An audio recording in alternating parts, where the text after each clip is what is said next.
Alors aujourd'hui, j'ai une question de Nathalie. Comment vivre avec l'économie du don dans une société où tout s'achète? Comment mettre en place l'économie du don dans mes prestations? Pour l'instant, je fais du troc de temps en temps et j'offre des soins à distance. Merci Nathalie pour tes questions. Alors, comment vivre de l'économie du don dans notre société actuelle? Alors, pour replacer un petit peu les choses, on vit dans une société où existe l'économie de marché. L'économie de marché, c'est la circulation des richesses à partir du petit soi, à partir de la peur, à partir de la peur de manquer. L'économie du don, c'est la circulation des richesses à partir du cœur. C'est simplement notre façon de faire circuler les richesses naturellement, comme on le fait au sein d'une famille, par exemple. On ne calcule pas.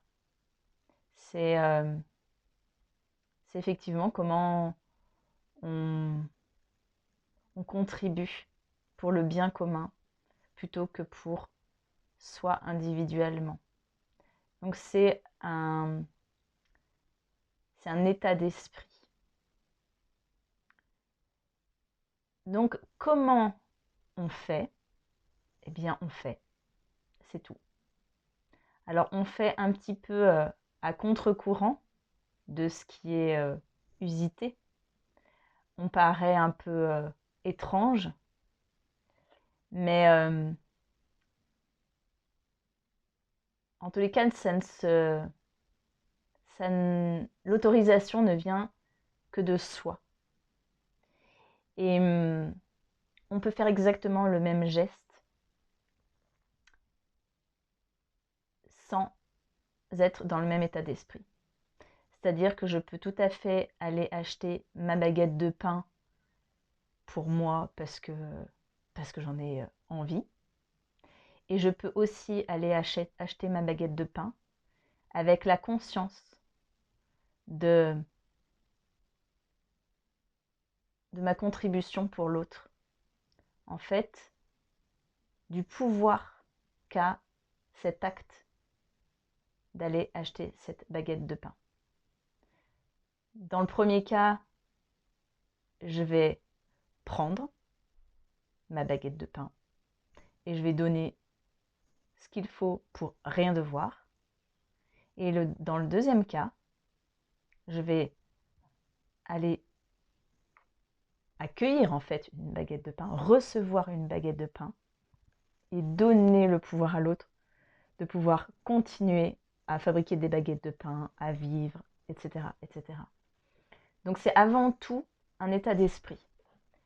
Et c'est pas parce que la personne qui est en face de soi n'est pas dans cette vision des choses que ça nous empêche de le faire soi. Donc on peut tout à fait vivre de cette façon au sein de cette société et même au sein de l'économie de marché. Et ce qui va changer, c'est le recevoir, parce que nous sommes énergie et tout ce qu'on émet a un impact sur l'autre, qu'on le veuille ou non. Et donc dans ce même geste, en fait, l'autre va pas du tout recevoir la même chose. Dans un cas, il va recevoir purement de l'argent et puis ça s'arrête là, justement. Et dans l'autre cas, il va recevoir en fait bien plus que de l'argent. Il va recevoir un regard, une reconnaissance, une gratitude. Et même si ce n'est pas exprimé par les mots, c'est plus que du non-verbal. C'est de l'énergétique. Et ça se sent. Ça impacte énormément. Voilà ce que je pourrais dire en quelques mots sur comment vivre, comment on peut vivre comme ça. Du coup, comment mettre ça en place dans tes prestations? Eh bien, ma proposition, c'est de commencer par une petite chose dans ce que tu proposes, une petite offre, un petit produit, un petit service, quelque chose qui pour toi n'a pas d'enjeu en fait affectif. Et en fait, tu vas simplement proposer de faire circuler cette chose autrement. Tu vas pouvoir laisser la possibilité à l'acquéreur de soit l'acheter dans l'économie de marché classique, donnant, donnant, ça vaut tant, ou lui offrir et qu'à son tour, il l'offre. Et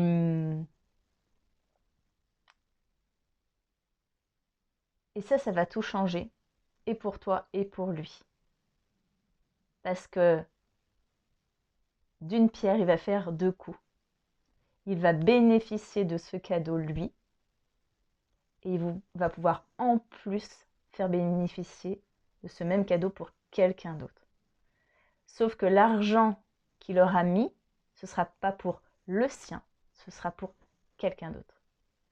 Et celui qui l'aura reçu, ce ne sera pas avec son argent, mais avec l'argent de quelqu'un d'autre. Donc recevoir, se dire oh, ouais, mais il y a quelqu'un qui a une intention pour moi là, et moi je vais avoir une intention pour quelqu'un d'autre, etc., etc., etc.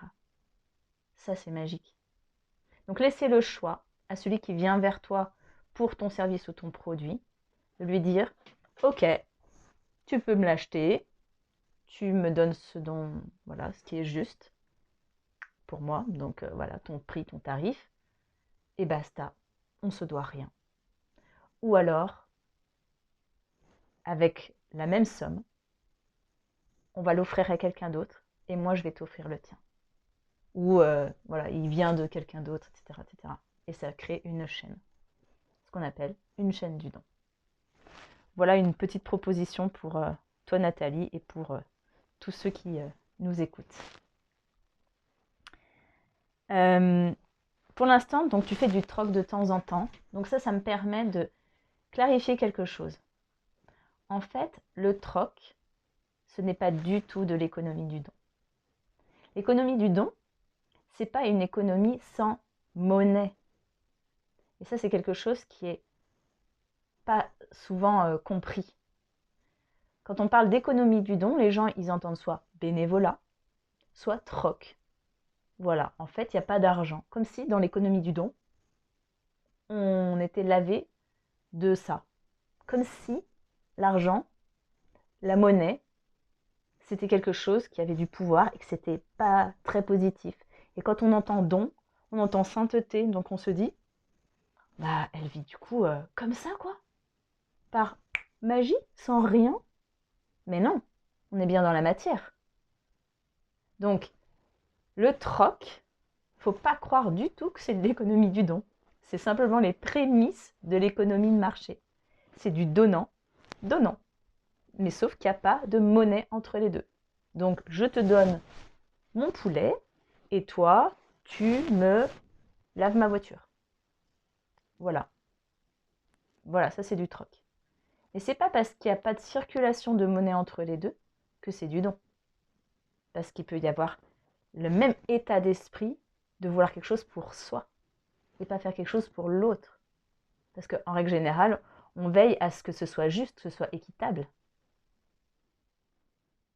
Donc, c'est pas parce que Nathalie, tu fais du troc que tu es déjà dans l'économie du don.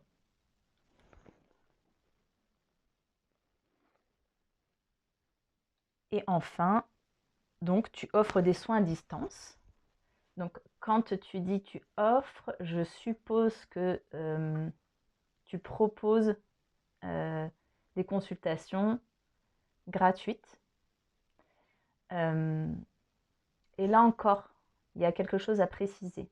C'est que le gratuit, à la base, ça vient de grâce. C'est quelque chose de gracieux.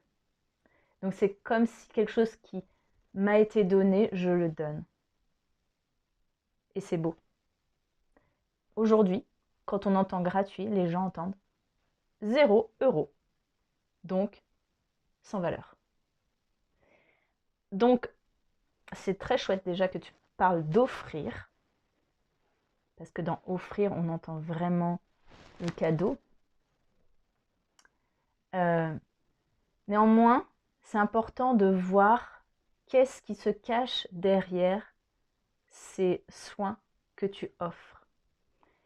Est-ce que tu le fais vraiment parce que tu débordes de quelque chose et du coup, c'est joyeux pour toi d'offrir tout ça? Ou est-ce que c'est parce que tu attends quelque part une reconnaissance, soit parce que je sais pas, tu travailles pas assez et tu te dis bah au moins c'est toujours ça. Est-ce que c'est parce que tu as pitié des personnes et du coup voilà. Mais qu'est-ce qui sous-tend ces soins que tu offres? Et c'est ça en fait l'essentiel. C'est qu'est-ce qui se cache derrière.